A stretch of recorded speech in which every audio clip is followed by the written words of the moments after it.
সম্পূৰ্ণ পৰমাত্মাক প্ৰাপ্ত কৰা আৰু তেওঁৰ বাস্তৱিক লাভ প্ৰাপ্ত কৰিবৰ কাৰণে পবিত্ৰ বাইবেলত প্ৰমাণ আছে যে প্ৰভুৱে মনুষ্যক নিজৰ স্বৰূপতেই বনাইছে। 6 দিনত সৃষ্টি ৰচনা কৰি 7ম দিনত বিশ্ৰাম কৰে। কোৰাণ শ্বৰীফত প্ৰমাণ আছে হজৰত মহম্মদক আল্লাহে স্বয়ং কৈছে যে মই তোমালোকক সেই পৰমাত্মাৰ মহিমা ক'বৰ কাৰণে পঠাইছোঁ। সেইজন পৰমাত্মা কবিৰ হয় যিজনে 6 দিনত সৃষ্টি ৰচনা কৰিলে আৰু 7ম দিনত সিংহাসনত গৈ বিৰাজমান হ'ল। তেওঁৰ বিষয়ে জ্ঞাত এজনক সোধা, সেয়া জানিবৰ কাৰণে নিশ্চয় শুনক জগতগুৰু তত্ত্বদৰ্শী সন্ত ৰামপাল দেৱ মহাৰাজৰ অমৃত বচন, সৰ্বপবিত্ৰ ধৰ্ম পবিত্ৰ শাস্ত্ৰৰ আধাৰত। এই যে সুখ দি আছে আপোনালোকক, সেয়াতো এনেই দি আছে আপোনালোকক। এনেই দিয়া মানে কি? গাঁৱত আগতে যেতিয়া আমি সৰু সৰু আছিলোঁ, কোনোবাই চব্জি বেচিবলৈ আহিছিলে, কোনোবাই ভঙা চিঙা বেচিবলৈ আহিছিলে, বা ধৰক কোনোবাই আম বেচিবলৈ আহিছিলে। গতিকে সি তেনেকৈ জুখিছিলে, ধৰক ঘেঁহু বাজৰা বা জোৱাৰ। ঘেঁহু কি কৰে, দুবাৰ জোখে। ঘেঁহুৰ সলনি কয় ধৰক 1 কিলো ঘেঁহু ঢালি দিলে, তেতিয়া 2 বাৰত তাৰ সমান আম জুখি দিছিলে। সেয়া চুক্তি হৈ গ'ল। 1 কিলো ঘেঁহুৰ সলনি 2 কিলো আম দি দিলে। তেতিয়া আমাৰ আইতা খুৰীহঁতে কয় যে অলপ অতিৰিক্ত দিয়ক। এনেই দিয়া মানে ফ্ৰী অফ কষ্ট। তেতিয়া তেওঁ 3-4টা আম উঠাই প্ৰথমতে এটা দিয়ে, তাৰপিছত কয় নহ'ব আৰু দিয়া। তেতিয়া 2-3টা আম আৰু ফ্ৰীত দিয়ে। তাক এনেই দিয়া বুলি কোৱা হয়। সেয়া চুক্তিত নাছিলে, সেয়াটো এক্সট্ৰা বেনিফিট। গতিকে আপোনালোকে ইয়াত যি এই সুখ পাব, কাৰোবাৰ কেঞ্চাৰ ঠিক হৈ আছে, কাৰোবাৰ কিবা বেমাৰ আছিলে, কাৰোবাৰ বেয়া অৱস্থা আছিল, আৰু প্ৰকাৰৰ শাৰীৰিক মানসিক বা গৃহস্থীৰ ব্যৱসায়ত হানি হৈছিল, সেই সুখ হ'ব, সেয়াটো ফ্ৰীতে হ'ব আপোনালোকৰ। এনেই উঠাই দি দিব। আৰু আচল যি চুক্তি হয় ইয়াৰ, সেয়াটো জন্ম মৃত্যুৰ এই ৰোগক নাশ কৰাটো হয়। আমাৰ আচল উদ্দেশ্য সেয়াহে, চুক্তি আমি সেয়া কৰিব আহিছোঁ। গতিকে ইয়াত দুখৰ সলনি যে এক্সট্ৰা বেনিফিট আপোনালোকক দিয়া হ'ব, সেয়াটো ভগৱানে ফ্ৰীতে দিব নিজৰ ফালৰ পৰা। যদি আমাৰ ভাগ্যত সুখ থাকিল হয় প্ৰাৰব্ধত, তেতিয়াতো দুখেই নাহিলে হয়। আমাৰ প্ৰাৰব্ধত দুখ আছিলে, পৰমাত্মাই আমাৰ প্ৰাৰব্ধৰ সেই পাপ কৰ্মবোৰ কাটি আপোনালোকক সুখ লিখি দিয়ে। এতিয়া আপোনালোকে দেখিলে अक्सर पुरुष एक पेड़ है, निरंजन वाकी डार और 3 देवा शाखा है, ये 5 रूप संसार। এতিয়া গীতাৰ অধ্যায় নম্বৰ 4 শ্লোক নম্বৰ 5 আৰু 9 গীতাৰ জ্ঞানদাতাই কৈছে, অৰ্জুন তোমাৰ আৰু মোৰ বহুত জনম হৈছে, তুমি নাজানা, মই জানো। আৰু অধ্যায় নম্বৰ 2 শ্লোক নম্বৰ 12 ইয়াৰ পৰা সিদ্ধ হ'ল যে গীতাৰ জ্ঞানদাতাও নাশবান হয়। গতিকে ইয়াক ক্ষৰ পুৰুষ বুলি কৈছে, ক্ষৰ পুৰুষ। সৰ পুৰুষ মানে ক্ষৰ পুৰুষ, মানে চিধা নাশবান। আৰু এজন অক্ষৰ পুৰুষ, অক্ষৰ মানে অবিনাশী, যাৰ নাশ নহয়, এনেকুৱা অক্ষৰ। আমি আমাৰ সন্তৰ লেংগুৱেজত ইয়াক ক্ষৰ পুৰুষ আৰু অক্ষৰ পুৰুষ বোলো। অক্ষৰ ক্ষৰ পুৰুষ হ'ল নাশবান, অক্ষৰ যাৰ নাশ নহয়। এতিয়া পুণ্যাত্মাসকল, এতিয়া অক্ষৰ পুৰুষ বুলিও কৈছে ইয়াক, তথাপিও ইয়াক অবিনাশী বুলি কোৱা নাই। ইয়াক অলপ ধ্যানেৰে চাব লাগিব, পৰমাত্মাৰ তত্ত্বজ্ঞানৰূপী পাল্লাৰে জুখিব লাগিব। ব্ৰহ্মা বিষ্ণু মহেশ্বৰ তিনিওজনেই নাশবান, এওঁলোকৰ জন্ম মৃত্যু হয়। এতিয়া পুণ্যাত্মাসকল, এই কথাটোৱে পোনপ্ৰথমেই চিন্তা আনে। হিন্দু সমাজৰ পুণ্যাত্মাসকলে ব্ৰহ্মা বিষ্ণু মহেশ্বৰক নাশবান বুলি কোৱা মই আজিলৈকে শুনা নাই। না মই কেতিয়াবা দেখিছোঁ। এতিয়া পুণ্যাত্মাসকল যিবোৰ দেখা নাই শুনা নাই, সেয়া দাসে শুনাব সেই পৰম পিতাৰ আজ্ঞাৰে। গতিকে ইয়াত আপোনালোকক এটা সংকেত, এটা প্ৰমাণ দেখুৱাব লাগিব, নহ'লে এই পুণ্যাত্মাসকলে আগলৈ সৎসংগ নুশুনিব। এতিয়া চাব, শ্ৰীমদ দেৱী ভাগৱত গীতা প্ৰেছ গোৰখপুৰৰ পৰা প্ৰকাশিত। ইয়াৰ কোন হয় সম্পাদক সংক্ষিপ্ত সচিত্ৰা মোটা টাইপ হিন্দী। সম্পাদক হ'ল হনুমান প্ৰসাদ পোদ্দাৰ, শ্ৰীমানলাল গোস্বামী। আৰু এয়া গীতা প্ৰেছ গোৰখপুৰৰ পৰা প্ৰকাশিত। প্ৰকাশক এবং মুদ্ৰক গীতা প্ৰেছ গোৰখপুৰ, গোবিন্দ ভৱন কাৰ্যালয়, কলকাতাৰ সংস্থান। এয়া এওঁলোকৰ ফোন নাম্বাৰ আৰু ফেক্স নাম্বাৰ। এতিয়া ইয়াৰ পৰা বেছি নলওঁ, অলপমান ল'ম। 123 পৃষ্ঠাৰ পৰা 123 পৃষ্ঠাত তৃতীয় স্কন্ধ। আৰু ইয়াত ভগৱান বিষ্ণুদেৱে কৈ আছে নিজৰ স্থিতি, তেওঁৰ কি কাৰ্য, কি বুনিয়াদ। নিজ মাতৃ দুৰ্গাৰ মহিমা কৰি বিষ্ণুদেৱে কৈ আছে তুমি শুদ্ধ স্বৰূপা হয়। এই সমগ্ৰ সংসাৰ তোমাৰ পৰাই উদ্ভাসিত হৈ আছে। মই বিষ্ণু, মই ব্ৰহ্মা আৰু শংকৰ, আমি সকলো তোমাৰ কৃপাতেই বিদ্যমান। আমাৰ আবিৰ্ভাৱ মানে জন্ম আৰু তিৰোভাৱ মানে মৃত্যু। আমাৰতো জন্ম আৰু মৃত্যু হয়, কেৱল তুমিয়েই নিত্য। জগত জননী প্ৰকৃতি আৰু সনাতনী দেৱী হয়। এই প্ৰকৃতি শব্দটো দুৰ্গাৰ বাবে হয়। এইটো মনত ৰাখিব, প্ৰকৃতি দুৰ্গাকে কোৱা হয়। এই গীতাত লিখা থকাখিনি এই তিনি দেৱতাৰ দুৰ্গা আৰু কালৰ উৎপত্তি দেখুৱাবলৈ ৰাখে। ভগৱান শংকৰে ক'লে দেৱী, যদি মহাভাগ বিষ্ণু তোমাৰ পৰা প্ৰকট হৈছে, গতিকে তাৰ পিছত উৎপন্ন হোৱা ব্ৰহ্মাও তোমাৰেই পুত্ৰ হ'ল। গতিকে মই তমগুণী লীলা কৰা শংকৰ কি তোমাৰ সন্তান নহলো? অৰ্থাৎ মোকো উৎপন্ন কৰা তুমিয়েই হয়। শিৱেই তুমি সম্পূৰ্ণ সংসাৰ সৃষ্টি কৰাত বহুত চতুৰ। এই সংসাৰৰ সৃষ্টি, স্থিতি আৰু সংহাৰত তোমাৰ গুণ সদায় সমৰ্থ। সেই তিনি গুণেৰে উৎপন্ন আমি ব্ৰহ্মা, বিষ্ণু আৰু শংকৰ নিয়ম অনুসৰি কাৰ্যত তৎপৰ থাকোঁ। ইয়াতে ক'লে যে তিনি গুণেৰে উৎপন্ন, ৰজগুণ ব্ৰহ্মা, সতগুণ বিষ্ণু, তমগুণ শিৱদেৱ ইতি সিদ্ধম। আৰু সেইবাবে এওঁলোকে নিয়মিত কাৰ্যই কৰিব পাৰে, না কাৰোবাৰ সংস্কাৰ বঢ়াব পাৰে না কমাব পাৰে। এতিয়া এই অকণমানি পবিত্ৰ লেখাৰ পৰা, এই পবিত্ৰ পুৰাণৰ অকণমানি লেখাৰ পৰা 4টা কনচেপ্ট ক্লিয়াৰ হ'ল। এটাটো ব্ৰহ্মা, বিষ্ণু, মহেশ্বৰ এই তিনিজন নাশবান, এওঁলোকৰ জন্ম মৃত্যু হয়, অবিনাশী নহয়। আৰু দ্বিতীয়টো হ'ল যে দুৰ্গা এওঁলোকৰ মাতৃ হয়। আৰু তৃতীয়টো হ'ল যে ৰজগুণ ব্ৰহ্মা, সতগুণ বিষ্ণু, তমগুণ শিৱদেৱ। আৰু চতুৰ্থটো হ'ল যে এওঁলোকে কেৱল অৱদানহে দিব পাৰে, এওঁলোকে আপোনাৰ প্ৰাৰব্ধ সলনি কৰিব নোৱাৰে। যেতিয়ালৈকে পুণ্য আছে পুণ্য দিব, আৰু যদি পাপ আছে তেনেহ'লে আপোনাৰ মূৰত ধৰিয়েই দিব। সেয়াও আপোনালোকক দিব, বাহিৰলৈ যাব নিদিয়ে আপোনাক। যদি পুণ্য আছে তেনেহ'লে দিব, সেয়াও বহুত দিব, অলপো খেলি মেলি নকৰে।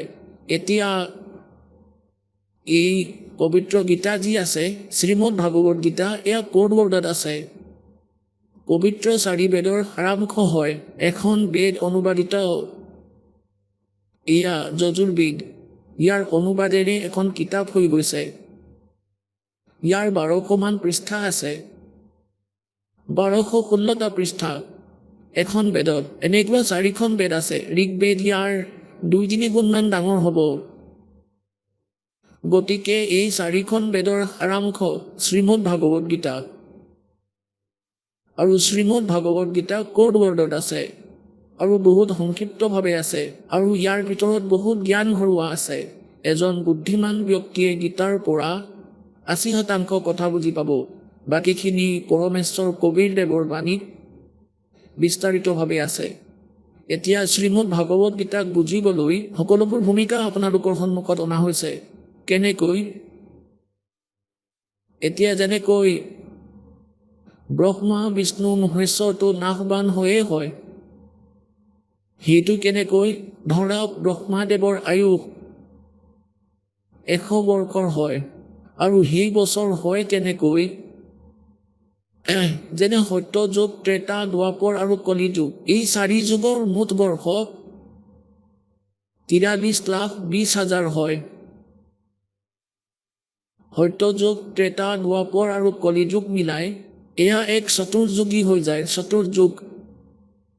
আৰু ইয়াৰ মুঠ 43,20,000 বৰ্ষ হয়। আৰু কলিযুগৰ বয়স 4,32,000 হয়। আৰু দ্বাপৰ 8,64,000 হয়। আৰু ত্ৰেতা 12,94,000 হয়। এনেকৈ 17 লাখ আৰু ইয়াত সত্যযুগৰ হয়। গতিকে সকলো মিলাই 43,20,000 বৰ্ষ হয়। আৰু এয়া চতুৰ্যুগ হ'ল, 4 যুগ মিলি। গতিকে এনেকৈ ইয়াৰ 1,008 চতুৰ্যুগৰ ব্ৰহ্মাদেৱৰ দিন আৰু সিমানেই ৰাতি। আমি ইয়াত লামচামত 1,000 চতুৰ্যুগৰ দিন আৰু 1,000 চতুৰ্যুগৰ ৰাতি বুলি ধৰোঁ। গতিকে এটা দিন ৰাতি হৈ গ'ল ব্ৰহ্মাদেৱৰ। আৰু এনেকুৱা 30টা দিন ৰাতিৰ পৰা মাহ আৰু 12 মাহৰ এটা বৰ্ষ, এই ব্ৰহ্মাদেৱৰ হ'ল 1 বৰ্ষ। আৰু এনেদৰে হোৱা বৰ্ষৰ 100 বৰ্ষৰ আয়ুস হ'ল ব্ৰহ্মাদেৱৰ। আৰু ইয়াতকৈ 7 গুণ বিষ্ণুদেৱৰ। বিষ্ণুদেৱতকৈ 7 গুণ দীঘল আয়ুস শংকৰদেৱৰ, মহেশদেৱৰ হয়।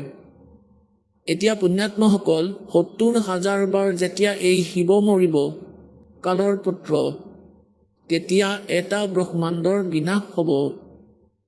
আৰু ব্ৰহ্মলোকত থকা এই কাল, এই ব্ৰহ্ম, যিয়ে কৈছে মোৰ আৰু তোমাৰ বহুত জন্ম হৈছে, অৰ্জুন তুমি নাজানা মই জানো, মোৰ জন্ম আৰু কৰ্ম দিব্য হয়, অলৌকিক হয়। এতিয়া দিব্য কেনেকৈ হয়, অলৌকিক কেনেকৈ হয়? শ্ৰীকৃষ্ণত প্ৰৱেশ কৰি মহাভাৰতৰ যুদ্ধ কৰালে, সকলো কৰ্ম এওঁ কৰিলে। আৰু শেষত যি প্ৰতিজ্ঞা কৰিছে শ্ৰীকৃষ্ণই যে মই অস্ত্ৰ নুঠাওঁ, সেয়াও উঠালে কালে শ্ৰীকৃষ্ণত প্ৰৱেশ কৰি। আৰু এওঁৰ জন্ম কেনেকৈ অলৌকিক? এনেকৈ এখন ব্ৰহ্মাণ্ডৰ নাশ হ'লে আৰু এওঁ ওপৰত থাকে ব্ৰহ্মলোকত, এই কাল। গতিকে 70,000 যেতিয়া ত্ৰিলোক্য শিৱ মৰিব, ব্ৰহ্মা বিষ্ণু মহেশ্বৰৰো এনেকৈ টাৰ্ণৱাইজ মৃত্যু হ'ব, তেতিয়া এজন কাল মৰিব, এই শৰীৰক এৰিব, তেওঁৰ মৃত্যু হৈ যাব। বহুত সমস্যা হ'ব যেতিয়া তেওঁৰ মৃত্যু হৈ যাব। বহুত বেয়াকৈ এওঁৰ, যেনে 1,00,000টা বিচ্ছেদ পোকে বিন্ধিলে যিমান বিষ হয় সিমানেই বিষ হ'ব এওঁৰ। আৰু বহু সময় এনেকৈ ভুগিয়েই এটি অৱস্থা দুৰ্গাৰ আৰু ইয়াৰো হ'ব, আৰু ইহঁতৰ মৃত্যু হ'ব। এই শৰীৰ ইয়াতে থাকিব, সকলো প্ৰাণী, সমগ্ৰ ব্ৰহ্মাণ্ড বিনাশ হৈ যাব।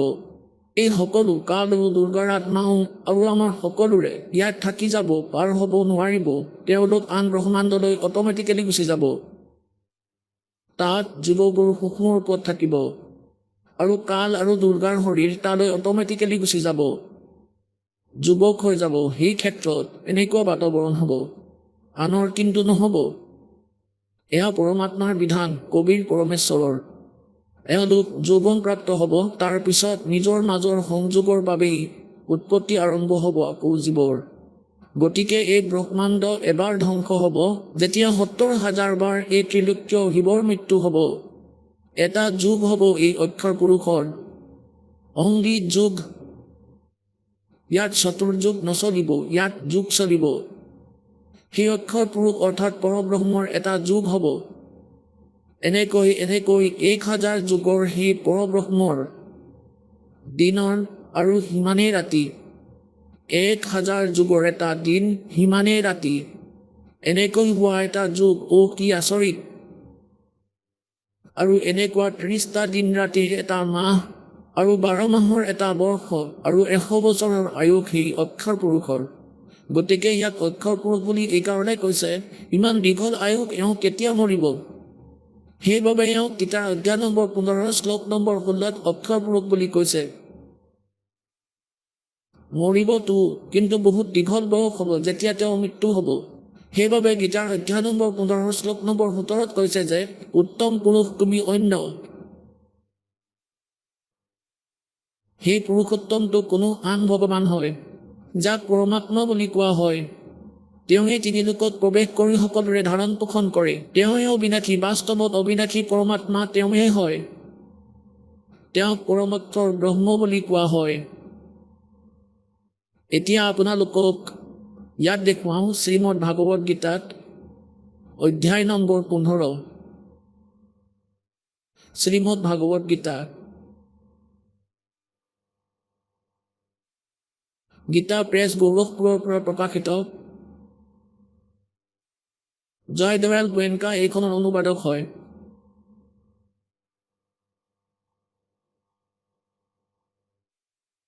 অধ্যায় নম্বৰ 15 শ্লোক নম্বৰ 1 পৰা 4লৈকে।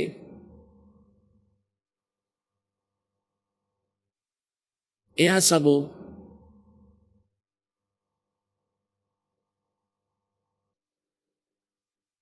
পঞ্চদশ অধ্যায় 15 নম্বৰ। ঊৰ্ধ্বমূলম অধঃশাখম ঊৰ্ধ্বমূলম অধঃশাখম अश्वत्थं प्राहु अवम छंदासी यस्य प्रणानी ये तम वेद स वेदवित। ইয়াৰ অৰ্থ হ'ল ঊৰ্ধ্বমূলম ওপৰ ফালে শিপা থকা, অধঃশাখম তলৰ ফালে শাখা থকা, অশ্বত্থম প্ৰাহু অৱম এয়া দৃঢ় আহঁতৰ গছ। অশ্বত্থম আহঁতৰ গছক কয় কাৰণ আগতে অশ্ব মানে ঘোঁৰাক সকলোতকৈ শক্তিশালী বুলি মনা হৈছিল। তাতকৈও শক্তিশালী বুলি কোৱা হয় আহঁতৰ গছক। আহঁতৰ গছ বুলি ভাবা, অব্যম অবিনাশী বুলি কয়। ছন্দাসি য়স্য প্ৰণালী, ছন্দ মানে বিভাগ। বেলেগ বেলেগ খণ্ড যে থাকে, বেলেগ বেলেগ খণ্ডত ভাবি লোৱা এয়া পাঠ হয়। তাৰ পাঠ আদি খণ্ডক এয়া য়তম বেদ যিয়ে জানে, सा वेदविद তেওঁ বেদৰ তাৎপৰ্যক জানতা। বেদবিদ অৰ্থাৎ তত্ত্বদৰ্শী সন্ত হয়। এওঁলোকৰে অনুবাদক চাম। ঊৰ্ধ্বমূলম আদি পুৰুষ পৰমেশ্বৰ মূল থকা, অৰ্থাৎ আদি পুৰুষ পৰমেশ্বৰ। সেই শিপাটো হ'ল পূৰ্ণ পৰমাত্মা। গীতাই কৈ আছে আৰু এই চিত্ৰই আপোনালোকক বুজাই আছে। চাব। আদি পুৰুষ পৰমেশ্বৰ, পূৰ্ণ ব্ৰহ্ম পৰমেশ্বৰ, পৰমক্ষৰ ব্ৰহ্ম, এয়াটো মূল হয়। আৰু অধঃশাখম আৰু এয়া তলত তিনিওটা শাখা আছে। ৰজগুণ ব্ৰহ্মা, শতগুণ বিষ্ণু আৰু তমগুণ শিৱদেৱ, তিনি গুণৰূপী শাখা। এতিয়া গীতাৰ জ্ঞানদাতাই ইমানখিনিয়ে কৈছে। এয়া চাব। আদি পুৰুষ পৰমেশ্বৰ মূল থকা, ওপৰৰ ফালে শিপাটো পূৰ্ণ পৰমাত্মা হয়। অধঃশাখম ইয়াত ব্ৰহ্মাৰ ওপৰত মুখ্য শাখা, এয়া ভুল অনুবাদ। অধ মানে তল ফালে হয়। এয়া চাব। এয়া দ্বিতীয়টো শ্লোক গীতাৰ। ইয়াত অধ অধ দুবাৰ লিখা আছে। ইয়াৰ অনুবাদ এওঁলোকেই কৰিছে। ইয়াত চাব 323ত, এয়া 324ত এওঁলোকে অনুবাদ কৰিছে। অধ মানে তলত আৰু অধ মানে তলত। অধৰ অৰ্থই হ'ল তলত, তলত। এতিয়া আমি অনুবাদ নিজেই কৰিম, কাৰণ এওঁলোকেতো খেলি মেলি কৰাৰ ঠিকাই লৈ থৈছে। জ্ঞানৰ বিষয়ে নাজানেই, তত্ত্বজ্ঞানৰ সৈতে পৰিচিত নহয়, সেইবাবে সকলোবোৰ জাবৰ কৰি পেলাইছে। ঊৰ্ধ্বমূলম ওপৰতটো আদি পুৰুষ পৰমেশ্বৰ, মূলৰূপীটো এয়া শিপা হয়, সংসাৰৰূপী বৃক্ষৰ। নিচেক শাখম অধঃশাখম অৰ্থাৎ তলত শাখা থকা। এই সংসাৰৰূপী আহঁতৰ গছক অবিনাশী বুলি কয়। এওঁলোকে ছন্দক বেদ বুলি কৈছে। ছন্দ বেদত যাৰ পাঠ বুলি কৈছে। আমি ইয়াৰ সাৰবস্তু ল'ব লাগিব। সেই সংসাৰৰূপী বৃক্ষক যি ব্যক্তিয়ে মূল সহিতে তত্ত্বৰ সৈতে জানে, স বেদবিদ, স বেদবিদ, স মানে তেওঁ, বেদবিদ মানে বেদৰ তাৎপৰ্যক জানতা, অৰ্থাৎ তত্ত্বদৰ্শী সন্ত। ইয়াত চাব 2। সেই সংসাৰৰূপী বৃক্ষৰ তিনি গুণ ৰূপ। জলৰ দ্বাৰা বৃদ্ধি হোৱা, বিষয়ভোগ সদৃশ মুকুল, বিষয় গ্ৰুপ থকা দেৱতা, মানুহ আৰু নিম্নজনীৰূপ শাখাসমূহ, ত্ৰিয়ক আদি জনীৰূপী শাখা, এইবোৰ কি অজ্ঞান ভৰাই থৈছে। এই তিনিও শাখা ৰজগুণ ব্ৰহ্মা শতগুণ বিষ্ণু তমগুণ শিৱদেৱ অধ মানে তলত আৰু ঊৰ্ধ মানে ওপৰত প্ৰসাৰিত হৈ আছে সৰ্বোত্ত নহয় ইয়াৰ ওপৰত স্বৰ্গলোকত তলত পাতাল লোকত পৃথিৱী লোকৰ ওপৰতো কৰি আছিলে এই জ্ঞান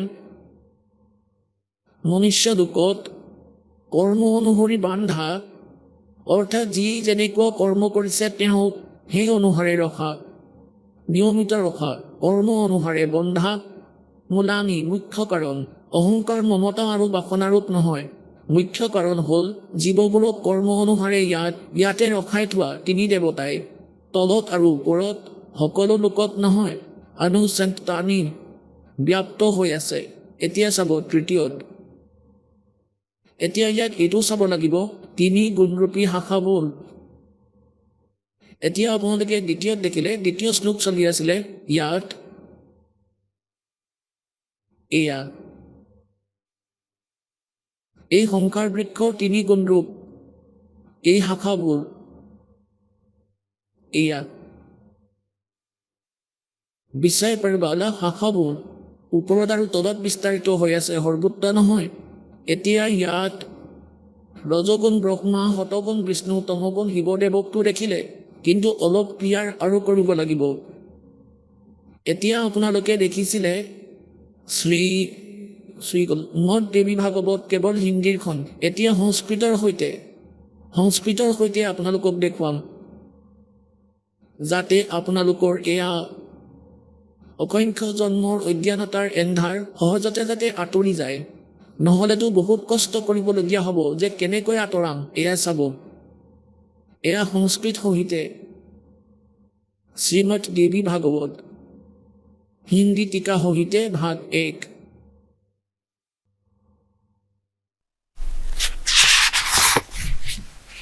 अथ देवी भागवतम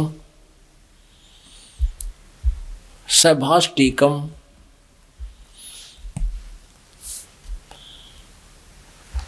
सैमात्यम আৰু ইয়াত হিমৰাজ শ্ৰীকৃষ্ণ দাস প্ৰকাশন বোম্বাইৰ দ্বাৰা প্ৰকাশিত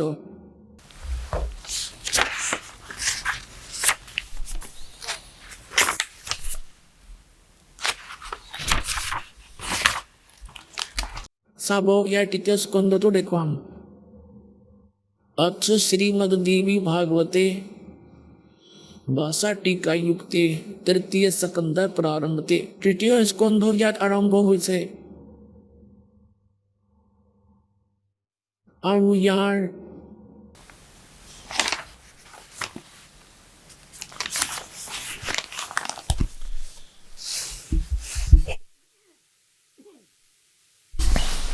পৃষ্ঠা নম্বৰ 11 দেৱী ভাগৱতৰ পৃষ্ঠা নম্বৰ 11 আৰু তৃতীয় স্কন্ধত অধ্যায় নম্বৰ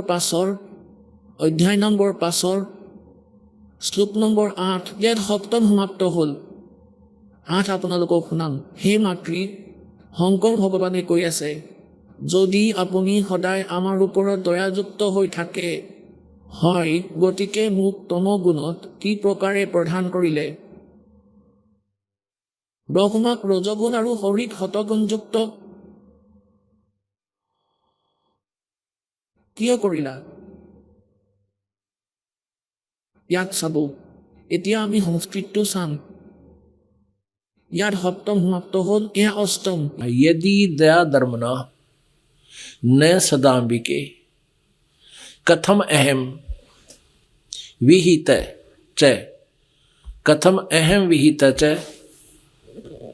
तमोगुण মোক কিয় তমগুণ হিচাপে উৎপন্ন কৰিলা কিয় জন্ম দিলা আৰু কমল যে কমলৰ পৰা উৎপন্ন হোৱা ব্ৰহ্মা ৰজগুণ সম্ভৱ ৰজগুণ কিয় উৎপন্ন কৰিলা সুবিজাই কিমু সত গুণ হৰি আৰু বিষ্ণুক হৰি বুলি কয় বিষ্ণুক আপুনি শতগুণ কিয় বনাই দিলে ইতি সিদ্ধম ৰজগুণ ব্ৰহ্মা শতগুণ বিষ্ণু তমগুণ শিৱদেৱ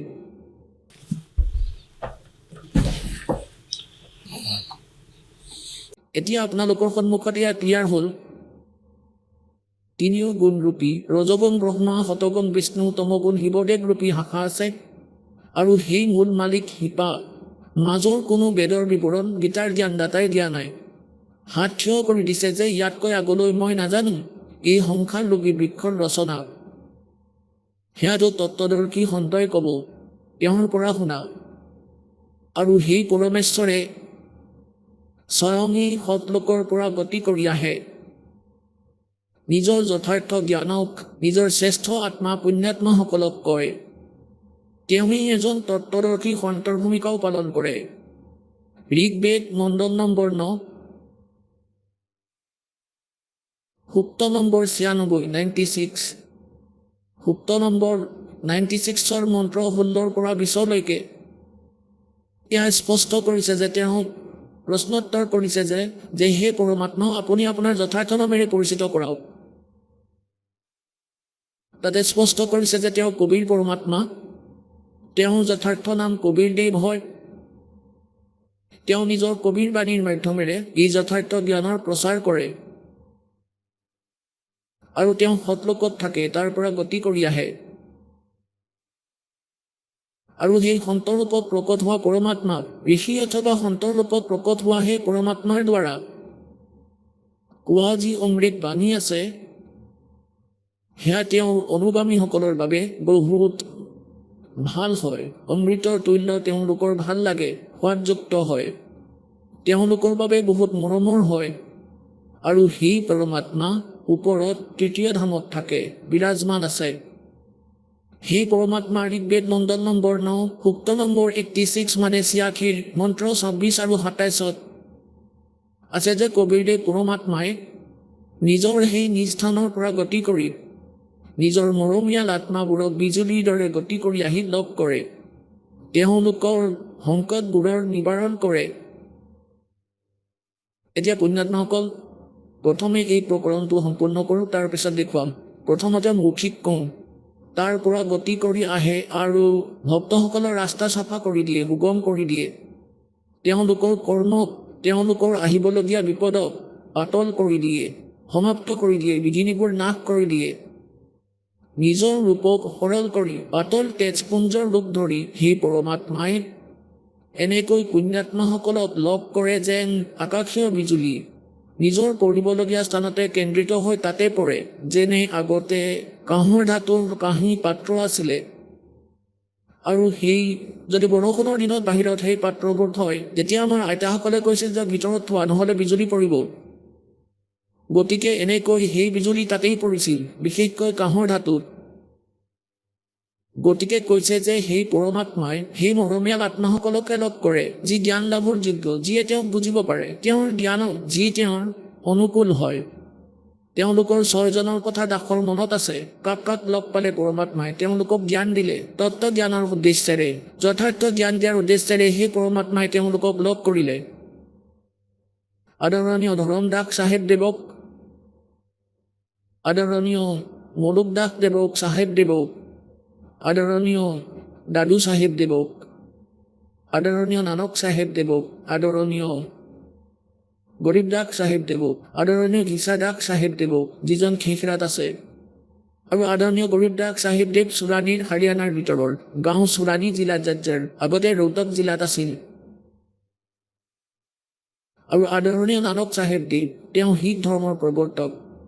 এই 6 জন মহান আত্মাৰ বিষয়ে এই দাসে জানে যে তেওঁলোকে পৰমাত্মাক পালে। আৰু যেতিয়া নানক চাহেব দেৱক পৰমাত্মাই পালে, সত্যলোকলৈ লৈ গ'ল। সত্যলোকৰ পৰা তেওঁক আকৌ লৈ আহিলে সত্যলোকৰ পৰা, আৰু কৈছিল যে মই বাৰণাসীৰ ভিতৰৰ কাশীত তাতেই ভূমিকা কৰিবলৈ গৈছোঁ। নানকদেৱ যেতিয়া ঘূৰি আহিল, আহিয়েই চিধা প্ৰথম উদাসীত তালৈ গ'ল, বাৰাণসীত, কাশীত। আৰু যেতিয়া পৰমাত্মাক দেখিলে, প্ৰথমে সৎলোকত দেখিছিলে, পিছত আকৌ সেই পৰমাত্মাকে দেখিলে তাতত বহি কাপোৰ বৈ থকা। তেতিয়া তেওঁ অমৃত বাণী কৈছিলে, চকুৰে দেখা সকলোবোৰ কৈছিলে। শ্ৰী গুৰুগ্ৰন্থ চাহেব পৃষ্ঠা নম্বৰ 24 অংকিত আছে এই বাণী। फाई सूरत मलुकी वेश, ए ठगवाड़ा ठगी देश, खरा सियाणा बहुता भारी धानक रूप रहा करतार। ओए होए। গৰিবদাস চাহেবদেৱেও কৈছিল হম সুলতানী নানতাৰে দাদু को उपदेश दिया उज्जाज दुल्हा भेद नहीं पाया काशी पाए कबीर होया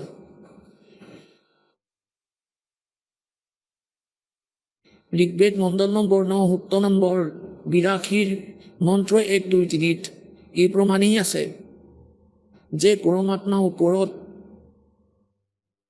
তৃতীয় মুক্তিধামত বিৰাজমান আছে তাতেই থাকে ঋগ্বেদ মণ্ডল নম্বৰ 9 সূক্ত নম্বৰ 20 মন্ত্ৰ নম্বৰ 1 স্পষ্ট কৰিছে যে কবীৰদেৱ পৰমাত্মাই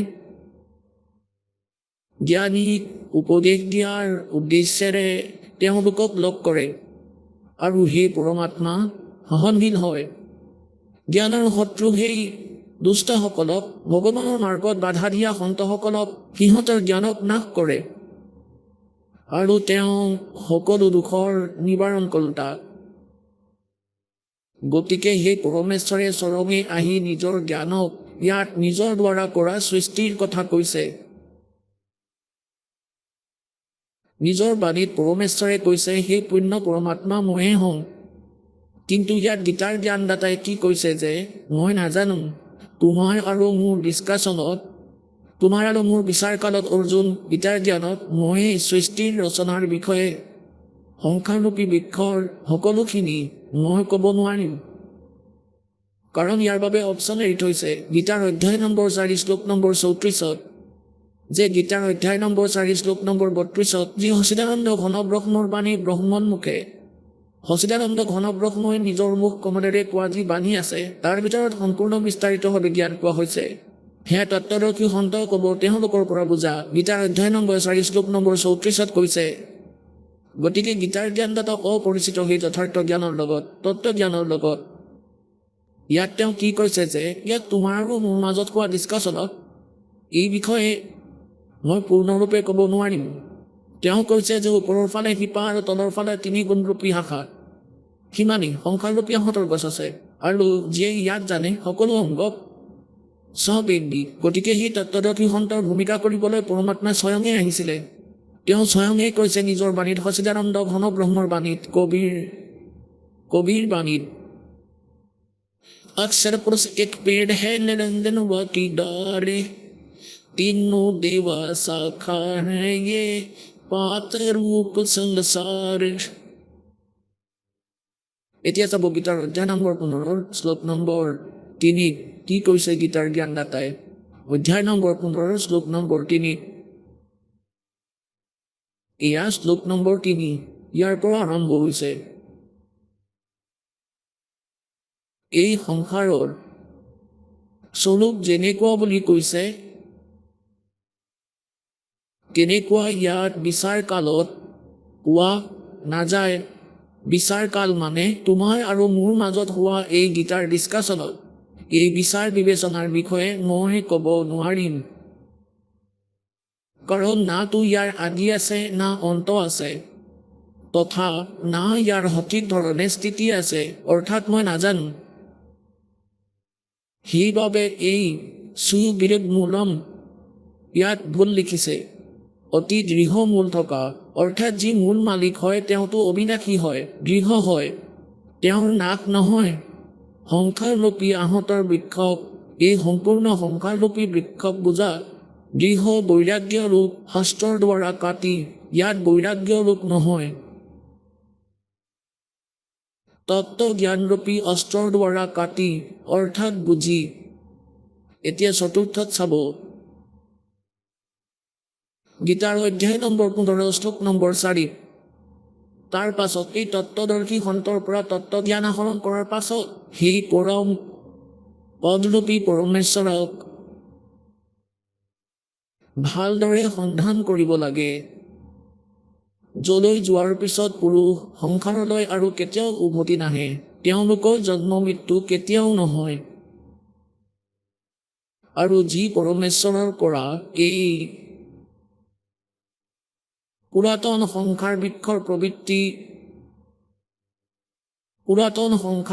প্ৰবৃত্তি বিস্তাৰত প্ৰাপ্ত হ'ল অৰ্থাৎ যিয়ে এই সংসাৰৰূপী আহঁতৰ গছক সংখ্যাৰূপী বৃক্ষক অৰ্থাৎ সমগ্ৰ ব্ৰহ্মাণ্ড যিয়ে ৰচনা কৰিছে যিয়ে ইয়াৰ বিস্তাৰ কৰিছে সেই আদি পুৰুষ নাৰায়ণৰ শৰণত মই আছো। এই প্ৰকাৰে দৃঢ়তা নিশ্চিত কৰি সেই পৰমেশ্বৰৰ মনন আৰু একান্ত মনে ধ্যান কৰিব লাগে। এতিয়া পুণ্যাত্মাসকল,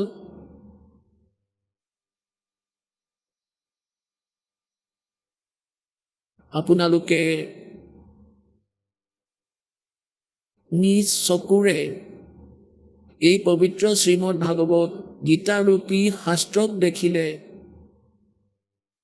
এইখনে কিমান নিৰ্ণায়ক জ্ঞান দিছে যে গীতাৰ জ্ঞানদাতাই কৈছে যে মই সেই সমগ্ৰ সৃষ্টিৰ ৰচনাৰ সৈতে পৰিচিত নহয়, আৰু যিয়ে সমগ্ৰ সৃষ্টিৰ ৰচনা শুনাই দিব অক্ষৰ পুৰুষ কোন হয়, ক্ষৰ পুৰুষ কোন হয়, ভাষা কোন হয়, চব বেদবিদ। এওঁ মাত্ৰ ইমানখিনিয়ে কৈছে যে ওপৰৰ ফালে শিপা থকা আৰু তলৰ ফালে তিনি গুণৰূপী শাখা,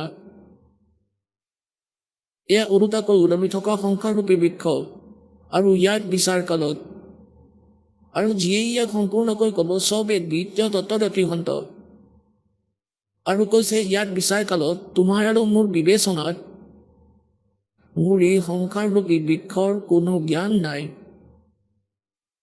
মই ইয়াৰ বিষয়ে একো নাজানো, ইয়াৰ আদি আৰু অন্তৰ। যেতিয়া তুমি সেই তত্ত্বদৰ্শী সন্তক পাবা, তেতিয়া তত্ত্বজ্ঞানৰূপী অস্ত্ৰৰে ইয়াক কাটি অজ্ঞানতাক নাশ কৰাৰ পিছত সেই পৰম পদ পৰমেশ্বৰৰ সেই পৰম পদক সন্ধান কৰিব লাগে, যলৈ যোৱাৰ পিছত মানুহ এই সংসাৰলৈ কেতিয়াও উভতি নাহে, যাৰ কেতিয়াও আৰু জন্ম নহয়। এতিয়া ইয়াৰ আগত আপোনালোকক গীতাৰ অধ্যায় নম্বৰ 4 শ্লোক নম্বৰ 5 আৰু 9 আপোনালোকক দেখুৱাম, চাব। গীতাৰ অধ্যায় নম্বৰ 4 আৰু শ্লোক নম্বৰ 5 তলত ইয়াৰ অনুবাদ ইয়াত কৰিছে। হে পৰন্তাপ অৰ্জুন, তোমাৰ আৰু মোৰ বহুকেইটা জন্ম হৈ গৈছে, এইবোৰৰ বিষয়ে তুমি নাজানা, কিন্তু মই জানো। ইয়াত 9 অধ্যায় নম্বৰ 4 শ্লোক নম্বৰ 9 কৈছে যে হে অৰ্জুন, মোৰ জন্ম আৰু কৰ্ম দিব্য হয়, দিব্য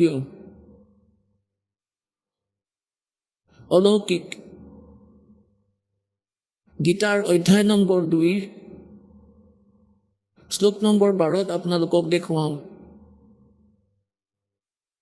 এয়া চাব। গীতা শ্ৰীমদ ভাগৱত গীতা অধ্যায় নম্বৰ 2 আৰু শ্লোক নম্বৰ 12। নাটো এনেকুৱা হয় যে মই কোনো কালত নাই, অথবা তুমি নাছিলা, অথবা এই ৰজাসকল নাছিলে। নাটো এনেকুৱা হয় যে ইয়াৰ পিছলৈও আমি নাথাকিম। ইয়াৰ পৰা সিদ্ধ হ'ল যে এওঁলোকৰ আগতো জন্ম মৃত্যু হৈছিল আৰু পিছলৈও হ'ব। এতিয়া চাব, অধ্যায় নম্বৰ 2 শ্লোক নম্বৰ 17 নিৰ্ণয় দিছে,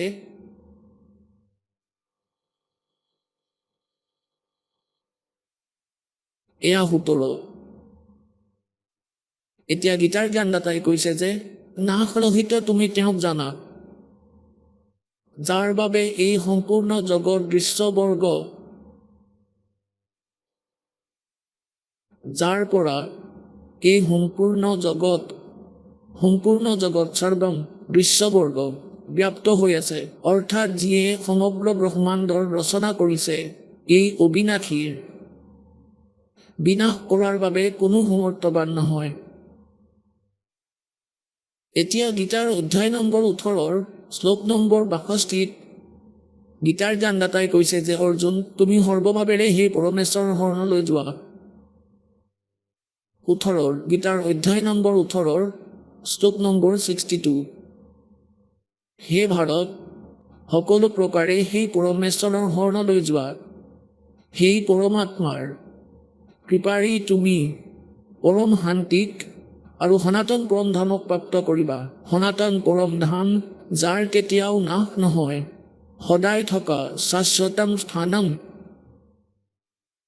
পুণ্যাত্মাসকল, আপোনালোকে সেই পবিত্ৰ সদগ্ৰন্থক নিজ চকুৰে চাই আছে, যাৰ বিষয়ে কোৱা হৈছিলে যে এয়া বহুত অদ্বিতীয় শাস্ত্ৰ হয়, সদগ্ৰন্থ হয়। কিন্তু ইয়াত কি লিখা আছে নাতো আপোনালোকে জানিছিলে, নাতো সেই গুণগান কৰাসকলে জানিছিলে। 4টা লাইন মুখস্থ কৰি থৈছিল আৰু গীতাৰ সাৰমৰ্মৰ কথা কৈছিলে। তুমি ক'ৰ পৰা আহিছিলা অৰ্জুন, তোমাৰ কিনো যাব? আত্মাটো অমৰ হয়, শৰীৰটো নাশবান হয়, তুমি কিয় চিন্তা কৰা? এই 4টা কথা জানি কয় হেনো এয়া গীতাৰ সাৰমৰ্ম। গীতাৰ সাৰমৰ্মটো এনেকুৱা যে 6 দিনত সম্পূৰ্ণ নহয়। 4টা লাইনত গীতাৰ সাৰমৰ্ম সম্পূৰ্ণ হয়নে? গতিকে পুণ্যাত্মাসকল সেইসকল নকলি আছিল। क्या बताते परमात्मा मोती मुक्ता दर्शत नाही, ये जग है सब अंदरी, दिक्कत के तू निर्णय सब इनको फिरा मोतिया बंदरी। সংস্কৃত ভাষা কওঁতাসকল, আমাৰ এনেকুৱা লাগিছিল, আমি এনেদৰে ভাবিছিলোঁ যে এওঁলোক বিদ্বান, সংস্কৃত ভাষা ক'ব পাৰে। পৰমাত্মাই কৈছে যে এওঁলোকৰ চকুতটো ছানি পৰিছে। যেনেদৰে কাৰোবাৰ চকুত যদি ছানি পৰে তেতিয়া তেওঁলোককতো দেখাত সুস্থ যেনেই লাগে, কিন্তু তেওঁলোকে দেখা একো নাপায়। তেওঁলোক সম্পূৰ্ণৰূপে অন্ধ, কিন্তু চকু দেখাত চফা, কিবা ডিফেক্ট আছে যেন নালাগে। গতিকে আমি এনেদৰে দেখিছিলোঁ সংস্কৃতৰ জ্ঞাতাসকলক। এই মণ্ডলেশ্বৰ ঋষি মহৰ্ষি ব্ৰাহ্মণ পৰমাত্মাই কয়, এওঁলোকৰ বিষয়ে কৈছে যে এওঁলোকক মুকুতা, মোক্ষলোপী মুকুতা, অৰ্থাৎ এওঁলোকৰ যথাৰ্থ জ্ঞান, যথাৰ্থ মন্ত্ৰ এওঁলোকৰ চকুত নপৰে। মুক্তি মুক্তা দৰ্শত নাহি, ये जग है सब अंदरी, दिक्कत के तो निर्णय जिसम इनको फेरा मोतिया बंदरी। চকুতো আছিলে এওঁলোকৰ, বিদ্যাঞ্জনটো দেখিয়েই, দেখাততো বিদ্যাঞ্জনেই লাগিছিল, কিন্তু চকুত অজ্ঞানতাই ছানি পৰিছিল। এতিয়া পৰমাত্মা কবীৰদেৱে এই চকুত ছানি পৰা অপাৰেশ্যন কৰি দিলে এই দাসৰ, আৰু দাস সেই হস্পিটেল কৰি দিলে আপোনালোকৰ চকুৰ ছানি আঁতৰাবলৈ। আৰু ই এনেকৈ আঁতৰিব, যদি ভালদৰে চাই পঢ়ে এই সদগ্ৰন্থবোৰ আপোনালোকৰ আত্মা তৃপ্ত হ'ব, ৰোগটো কাটিবই কাটিব। আপোনালোকৰ এই দৰিদ্ৰতাও নাশ হ'ব। ইমান ধন দিব আপুনি বুজিয়েই নাপাব, এই পৰমাত্মা তেনেকুৱা হয়। কিন্তু এই জানো হৈ যাব যে এই ধন তোমাৰ শত্ৰু হ'ব, তেতিয়া আপুনি ধন নিবিচাৰিব, আপুনি ইমানেই খুজিব, সাই ইতনা দিজিয়ে জামে কুটুম স্বভাৱে, হম ভি ভুখে না ৰহে, তিথি নে ভুকা যাবে। আপুনি বেছি ধন নিবিচাৰিব মালিকৰ পৰা, ইমানখিনিয়েই দিব দাতা, আমিও যাতে ভোকত নাথাকোঁ আৰু আন কৰ্মও যাতে বেয়া নহয়। জিসমে কুটুম সমাৱে, কুটুম সমাৱেৰ অৰ্থ হ'ল ৰিকুৱাৰমেণ্ট অফ ফেমিলি, পৰিয়ালৰ আৱশ্যকতা যাতে পূৰ্ণ হওক, ইয়াতকৈ বেছি নিদিব দাতা। গতিকে পুণ্যাত্মাসকল, এতিয়া যি প্ৰসংগ চলি আছে, এতিয়া 15 নম্বৰ অধ্যায়ৰ 16 আৰু 17 এই 3 পৰমাত্মাৰ কথা কৈছে। এয়া তিয়াৰ কৰোঁ।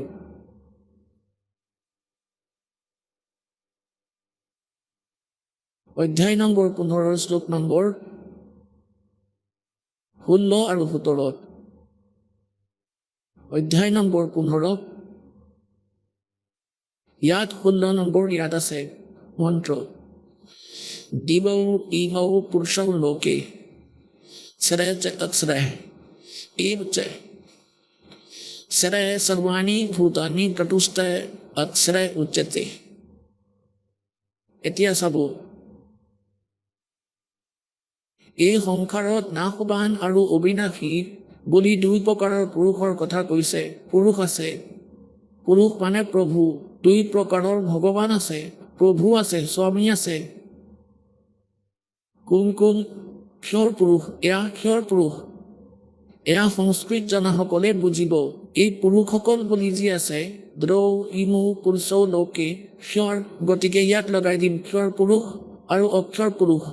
এই লোকত এই দুই প্ৰকাৰৰ ভগৱান আছে, ক্ষৰ পুৰুষ আৰু অক্ষৰ পুৰুষ।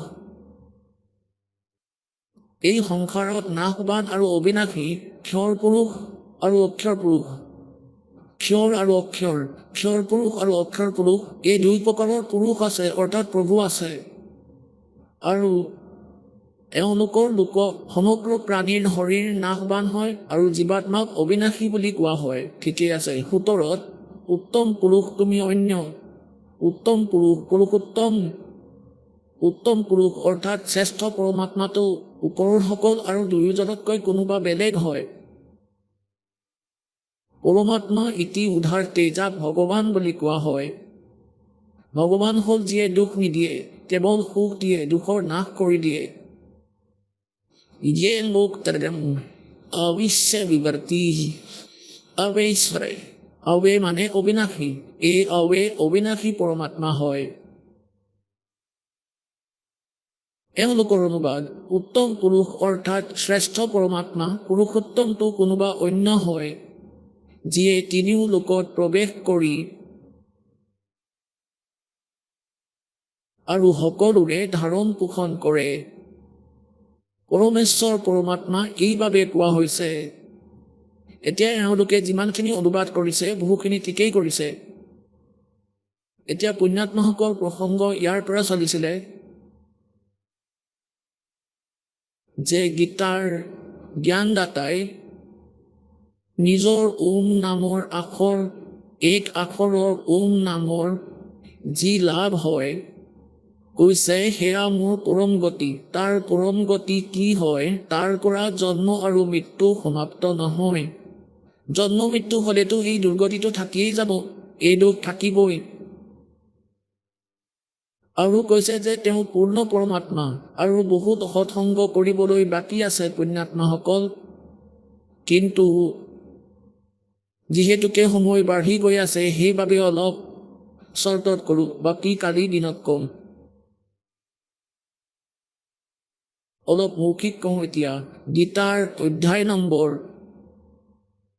8 শ্লোক নম্বৰ 1 অৰ্জুনে সুধিলে, হে ভগৱান, আপুনি অধ্যায় নম্বৰ 7 শ্লোক নম্বৰ 29 যি তৎব্ৰহ্মৰ কথা কৈছে যে যি তৎব্ৰহ্মক আৰু সকলো আধ্যাত্মিক জ্ঞানক আৰু সকলোৰে কৰ্মক যিয়ে জানে, তেওঁলোকে কেৱল জৰা আৰু মৰণৰ পৰা বাচি যোৱাৰ প্ৰযত্নই কৰে। এই সংসাৰৰ কোনো বস্তুৰেই তেওঁ ডিমাণ্ড নকৰে।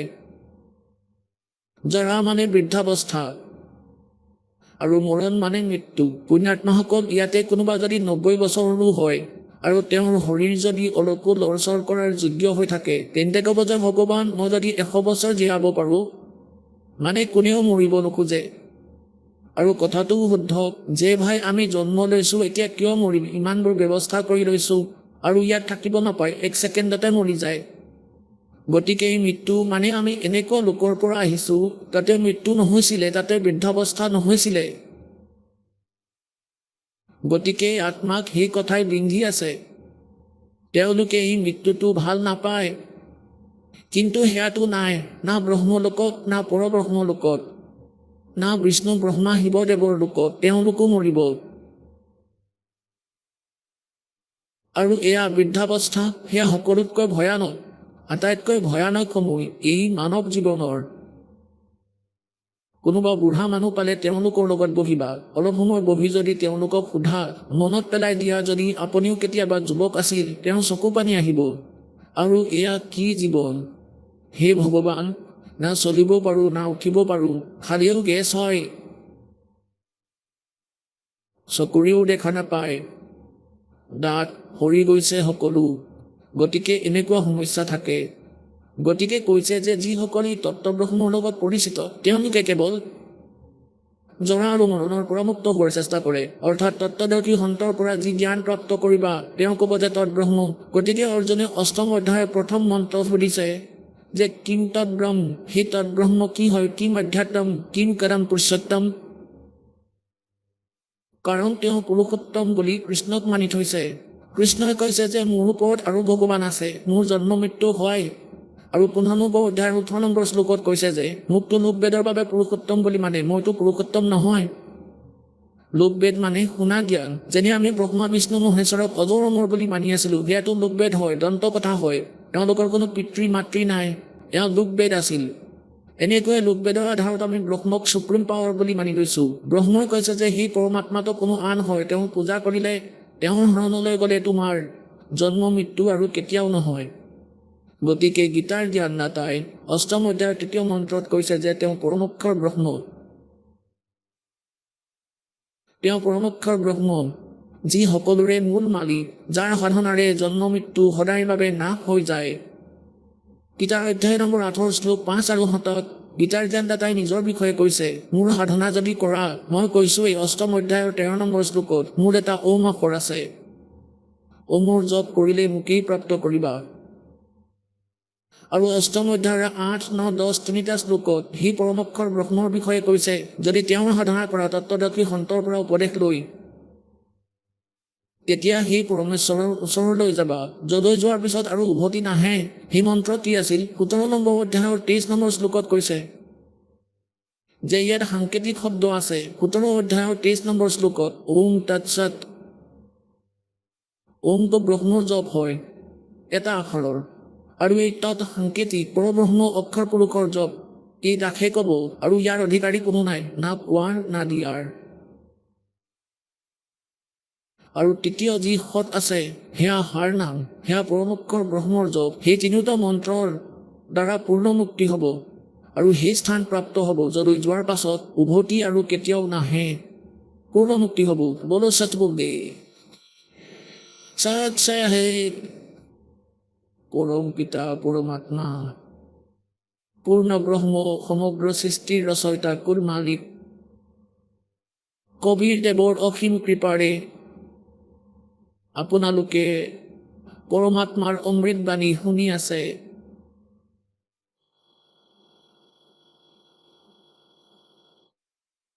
পৰমেশ্বৰ কবিৰ দেৱ, তেওঁ সেই সুপ্ৰিম পাৱাৰ, তেওঁ পৰম পিতা, সকলোৰে কুল মালিক, যিয়ে এই সকলোবোৰ সৃষ্টি ৰচিছে, যাৰ দ্বাৰা আমাৰ সকলোবোৰ প্ৰাণীৰ উৎপত্তি হৈছে। আমি সকলোৱে সৎলোকত আছিলোঁ, তাতে কোনো জন্ম মৃত্যু নাছিলে, বৃদ্ধাৱস্থা নাছিলে। সৎলোকৰ ভিতৰত কোনো বস্তুৰে অভাৱ নাছিলে, কোনো কাম কাজ নাছিলে আমাৰ।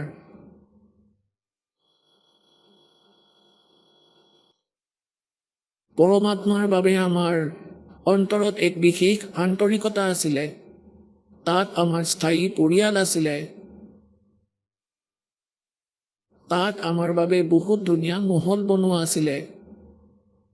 সেই সকলোবোৰ ত্যাগ কৰি আমি আমাৰ অকৰ্মণ্যতাৰ বাবে এই কাল ভগৱান যি 21 ব্ৰহ্মাণ্ডৰ স্বামী, তেওঁ তাতেই বসবাস কৰিছিলে।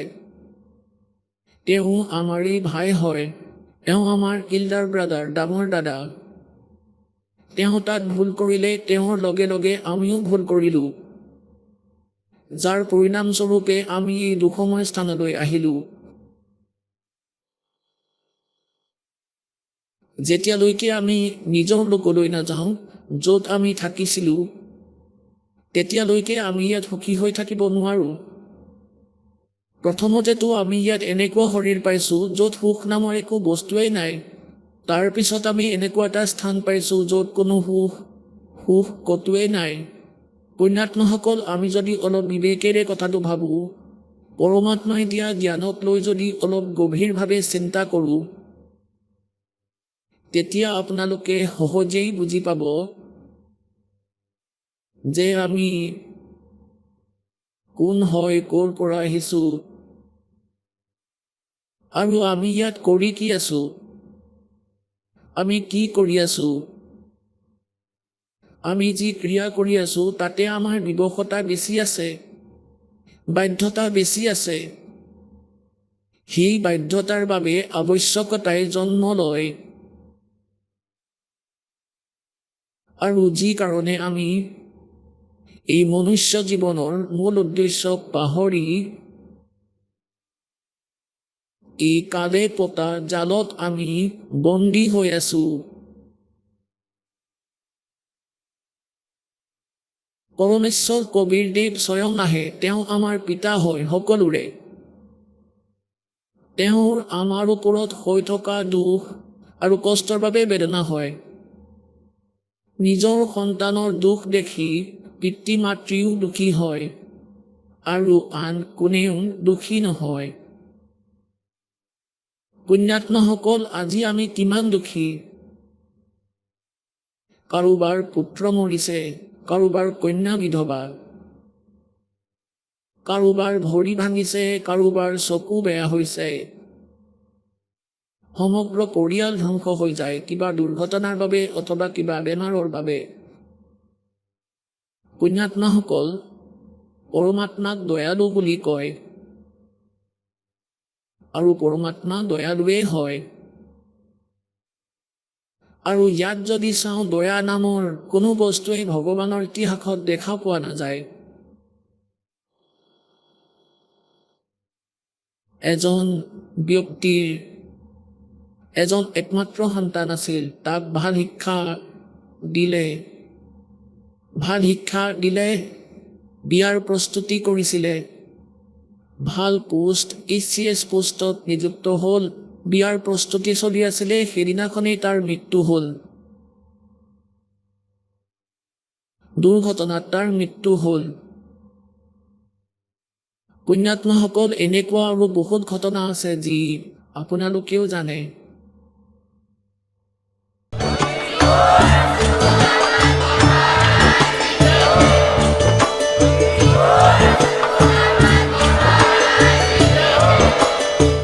আপুনি শুনি আছিলে জগতগুৰু তত্ত্বদৰ্শী সন্ত ৰামপালদেৱ মহাৰাজৰ মংগল প্ৰবচন। অধিক জানিবৰ বাবে ভিজিট কৰক আমাৰ ৱেবছাইট www.jagatgururampalji.org।